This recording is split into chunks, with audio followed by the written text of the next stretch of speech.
once again to my channel. If you're just joining, don't forget to subscribe. But today, guys, I have a very important guest on my show. She's my senior colleague in YouTube. You keep saying that I'm your senior colleague. I'm also a content creator. Her channel is Binwi, and she's a mom, she's a vlogger, and guys, she does the best content ever. And she has been giving me a lot of tips. So if you need advice, tips, and you see her progress through her channel, you will know that she's the real content creator. So come on, introduce yourself. Hi guys, welcome to Health and Lifestyle with Hale. Yeah, so I'm Binwi and I'm a content creator based in Douala, Cameroon, guys. I film videos based on lifestyle, vlogs, motherhood, relationship, and some African food recipes. Yeah, so please, if you're interested in content like that, just kindly go to my channel. Please subscribe and join the family. And her recipes are not very common. She does cookies, she does Baileys, how to make Irish cream. Sorry, I didn't mean Baileys, I mean Irish cream. Irish cream, Irish cream. She does yogurt. She does a lot of amazing things that a lot of moms. There's another one you did ice pops, ice cream and popsicles. Popsicles. Yeah. So if you are a mom and you are looking for those little nice things that you want to do for your family, for your kids, on a weekend, this is the channel to go to. And she films weddings as well. She films interesting stuff. I mean, I'm so inspired when I go through her channel. Thank you. So today, guys, we'll be talking about a very interesting topic. I mean, it's widely known everywhere and people have different opinions concerning it, and it's on female genital mutilation, sex and orgasm. So my senior colleague here is actually going to be talking about it in different ways. She's married, so she'll be giving us different points of view concerning this topic. So firstly, what is female genital mutilation? I'll give my own definition and she'll give hers. Female genital mutilation is the partial cutting or the full cutting of the clitoris or of other organs of a woman's manhood or womanhood to actually prevent her from having sexual pleasures. So that is my own common definition. What's your definition? For me, the female genital mutilation is the cutting off of the female genital organ. And which organ of the female genitals do they cut? They cut the clitoris, and we know what the clitoris is, guys. If you're a lady, and even guys, I'm sure you guys already know what the clitoris is.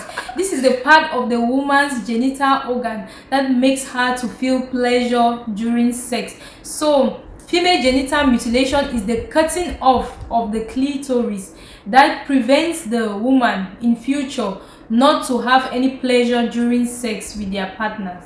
So female genital mutilation is done in a couple of countries. It is being practiced in so many African countries and even some Asian countries. African countries like Mali, Burkina Faso, Egypt, South Sudan, and even Cameroon. Though some countries now have brought out rules that this practice should be stopped.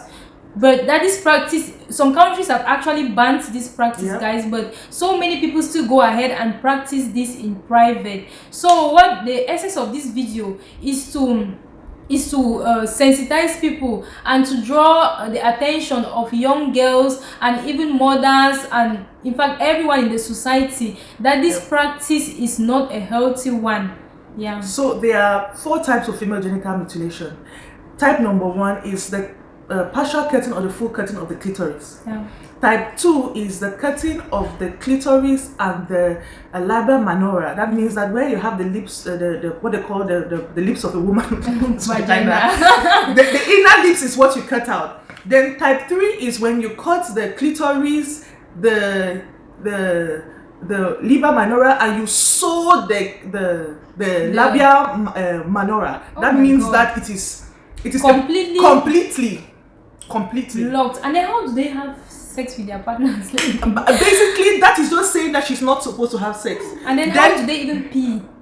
Actually, when they cut off the clitoris, it doesn't cut off the hole, because actually the urethra is just one tiny hole that is around the clitoris. So it's not actually like when you cut it off, she can't pee. But when that is done forcefully, actually there's a lot of bleeding. You can go ahead and there are so many. It has so many negative effects, guys. Because number one, when you cut off, when you're carrying out female genital mutilation on a little child, it is even out of the child's consent. The child is very ignorant, and then you go ahead and cut off her clitoris. And then number two, they don't even use any medications that can prevent you from feeling pain. Yes, anesthesia. They don't use any medication, and you can imagine how rough it is. Some people even go ahead to use blades, some kind of objects that are not very okay to use on a human being like that without any anesthesia. And sometimes even the hygienic conditions in which they practice it is so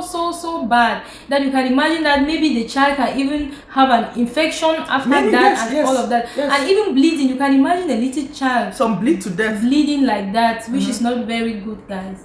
So when it comes to female genital mutilation, on my own point of view, I have experienced to my friend's experience. I have a friend who comes from a different country, and she was telling me her experience. And she explained to me that it was done to her when she was young, not even by her mother, but her mother initiated it.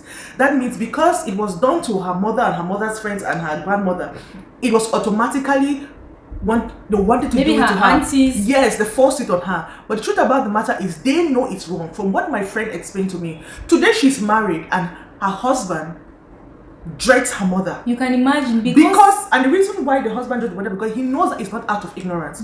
Because he knows that she did it intentionally. She did it intentionally, knowing that it is wrong. Because my friend's dad got married to only one wife, but in their tradition, he has the right to marry as many wives as he can. So he was educated, and he did not want this kind of cultural traditions to come in his family. So when it was done to her, till date, when she has sex with her husband, she feels pain.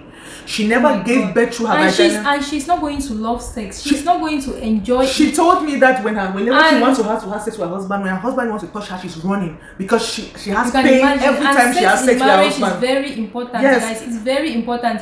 If you don't get to have any pleasure with your husband, then it is not good, because you can imagine even the man, because you're punishing the man. Sometimes men really love to have that impression that they have satisfied their wife. They have really made their wife happy sexually. You can imagine. And then if you have your husband, if you have been if they have cut off your clitoris like that, and you don't still have that pleasure, maybe when he's making love to you, you don't even feel like, you don't even have that expression of satisfaction or things like that. That is really going to traumatize him, and I'm not sure he's going to be happy about that. And that can go a long way to even affect your marriage. Sex in marriage is very important. It is affecting her marriage, because she told me that even when the husband wants to have another child, it took her 7 years to have the following child. She sent me a picture because we were in England together. She sent me a picture, told me that she has given birth.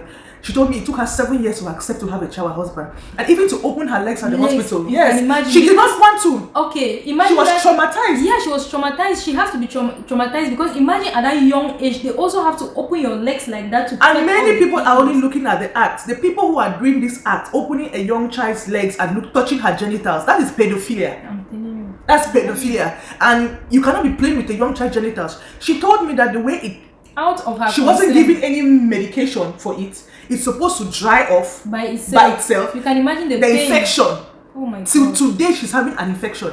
She was telling me that her husband was planning that if he has money, they will have to travel out so they can actually, they can get her a clitoris, she can do surgery, so it's properly done. The good thing is that her husband loves her and has not divorced her. Thank God. But the thing is that her whole sexual life with her partner is messed up. It can never be the same It's never. And she told me that apart from that, her husband told her that you can never take my child to your family, to your mother's house, because maybe he'll be scared that, yes, he told them that if your mother wants to see, do the same thing, if your mother wants to see her grandchildren, because he has girls, she has Let to come to the UK, because they're in the UK and she can't do that. But you cannot take my daughter to your country because I don't want this. And she has made up her mind that she wants to be a different kind of woman. But that part of with her husband, it doesn't work. So people are going to say that. I've read a lot of comments of people saying that, apparently some men saying that, why are we so focused on female genital mutilation when the men are also being circumcised? But that does not affect the man's sexuality. It doesn't affect their pleasure, because after a man, what is even the essence of circumcising a boy, your baby boy? It's just to make their penis to have a beautiful shape. That's just the essence. It doesn't affect their pleasure. Their pleasure. Yeah, and it doesn't affect their sexual pleasure. And also that, so it doesn't affect the man's sexuality, but when the foreskin is very flabby, you understand, you have that kind of germs and bacteria that grow on top of it, because the skin is folded, it's hidden. So it doesn't affect, because a lot of men are saying that, oh, they also did it without my consent. Why didn't they allow me to? No, but for them, it's just to make their penis look beautiful and nice. And male circumcision is done when he's a child, a baby. But female circumcision is done when you are 13 years old. When you're 9, when you're 8, you are grown. You can imagine when you've already known things, and when you're really... And the scarring that comes from that female genital mutilation. Imagine if you are somebody who is prone to keloids. And it has after effects. It has so many after effects here. You can even have urinary tract infection, and some women even have difficulties during childbirth. Yes. So imagine like this, a friend of mine. She told me that she had C-section. She insisted she wanted C-section because she didn't want the nurses to know that she was mutilated. Because she had down there, she told me that she's messed up. She doesn't look down there. Where? She doesn't look down there ever. And then that means the husband really has the right to be hating on the mother-in-law, because imagine he's the one seeing this thing almost every day. And you know what is funny? Apart from that, the girl's mom is still telling her at this age with 2 children that she's waiting for her to come and marry a man in her country. Oh my God. Till this day and age. Oh my God, we need to end all these social norms, guys. We need to end them. We need to end them. And it's a way to actually keep girls and women in bondage. Exactly. And we need to not only educate the parents, we need to educate both the girl children and the parents. In fact, everyone, even the male, because sometimes I'm sure even in some countries there are the male who practice this. I saw on the internet, there was a man who was holding a blade to do it on a woman. Yes, to cut it off. In some countries, men do practice. Those are pedophiles. Yes. Why would you be touching a child's this thing? And then we are so angry. It's really selfish. It's a very selfish act. Yes. Why is it that you don't want someone to have sexual? But you know that is wrong, because out of their will. On my friend's part, she doesn't like having sex because she knows she's married and she loves her husband. But many people who are genital, who are females who have been circumcised, are very promiscuous. They sleep from one man to another. They are never sexually satisfied, and they don't understand why. That's true, and that's the reason why. Do you know? Because of that, there are some women. Because of that, you might end up in this life not even enjoying not even knowing what orgasm is. Yeah. So there is a question: what if you find out that there's someone in your community who is actually practicing this act without the government's attention or notice or permission? What do you do? I think for me, maybe you should draw the attention of an authority or something like that, because you cannot go ahead to somebody's house and then you start telling the person that no, don't do this, because it's not your child. You don't really have the full right of stopping a parent from doing what they want to do on their child. So the best way is to go to an authority and report there, or maybe to a police station, I don't know, or maybe to a doctor or any health related organization, and report there so that they can intervene. Another question: some parents believe that they have total right over their children, that they are able to do anything they want to their child, and the government or nobody has a say. Nobody. What do you think? Especially in our African society. So where do we now draw the line between culture and human rights, or between culture and child abuse? Because that is something that we need to. Where do we draw the line? But I think with the intervention of an authority, the parents are going to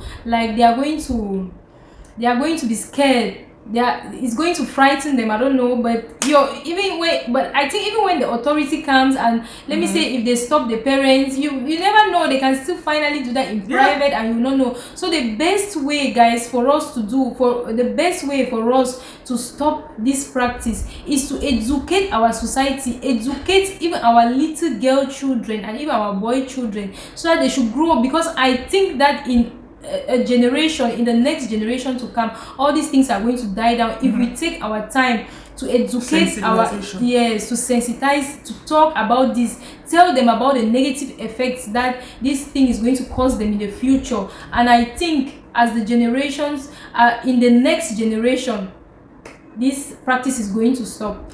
And also, there's also one thing I want to say when it concerns female genital mutilation. For the people who have been victims, we also have to talk to them, because this, stigma. This how they are being stigmatized. Exactly. What is the way forward for them? For a woman who has been circumcised, what is their way forward? Because it's not something that you can go back and undo, but it's we just need to encourage them. We just need to encourage them to accept their condition. It's just for it's like when you have a particular illness, maybe you have a particular illness that the only way out is to control it, to live with it and control it. It's just the same thing. For if you've ever gone through that practice, and if you're that person who doesn't have sexual pleasure because your clitoris was cut off, you just have to learn how to live with it. How about those who are going into marriage? What are you going to tell the men who are getting married to women? You explain it to him. There are some men who understand like that, and because they love you, they are going to go ahead and get married to you. And maybe you can find other ways of, I don't know, you can never really compliment that, but you find other ways of making your sexual relationship work. Well, thank you. And for me, I think that there's a lot that can be done. I think that once you have gone through it, or once you have been a victim, you are able to be an advocate, an ambassador for other people. Exactly. I know of a model who is in the UK now. She's married to, I think, an American. She spent almost all her fortune trying to stop it in her home country. I think that was Somalia. I think she was from Somalia, which country. She had spoken about it, done campaigns in her country, funded the projects, and she ended it. That's good. And it gives her joy because she doesn't think about what has happened. So what she actually does is that she takes her time to go back to her home country, make sure that she implements rules, she speaks to the victims, and actually she develops self-satisfaction. She doesn't look at her problem or what she has gone through as a pitfall or a disadvantage to her, but her helping others gives her satisfaction, and she can move on. Another thing you can do, if you have the money, you can do surgery. Okay. You can do surgery and it will be much better.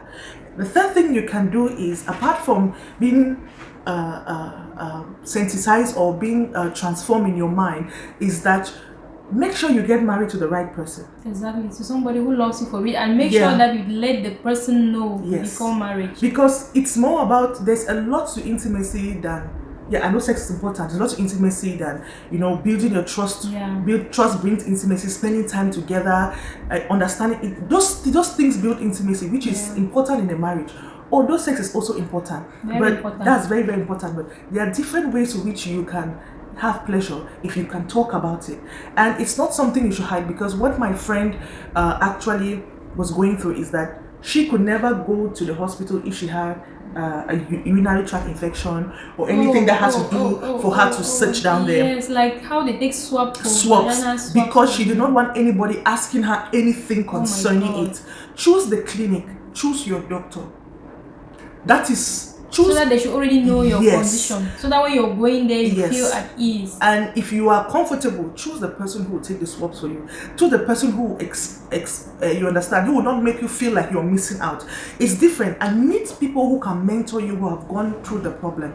Because whether you like it or not, that people's experiences do help us to move and forge ahead. Exactly. And when you know that you have other people who are going through the same thing like you, it gives you some encouragement. Build a community of people sensitized.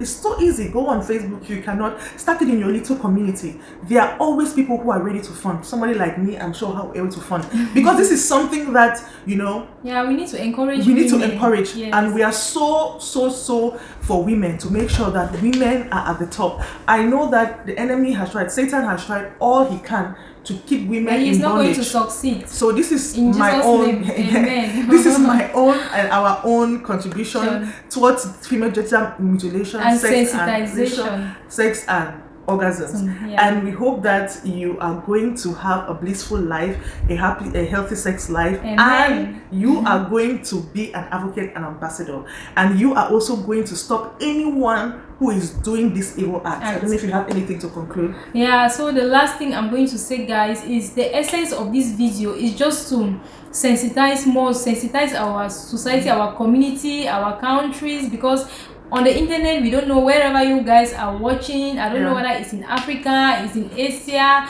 or in Europe, in Europe and all of that, America, where all of this is being practiced. Please, if you have anybody around you that you know who still practice this archaic, because it's an primitive act, please, against the woman, call their attention to it. Look for a way to let them know that it is not healthy, it is not proper, and it has so many negative effects in the future. Why will you even be thinking that you are supposed to have sexual pleasure but another human being, a woman is not supposed to have?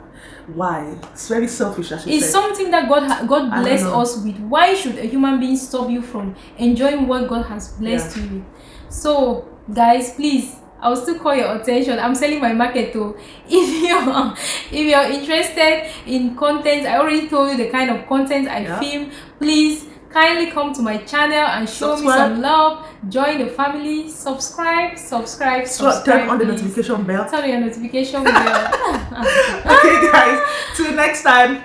Bye.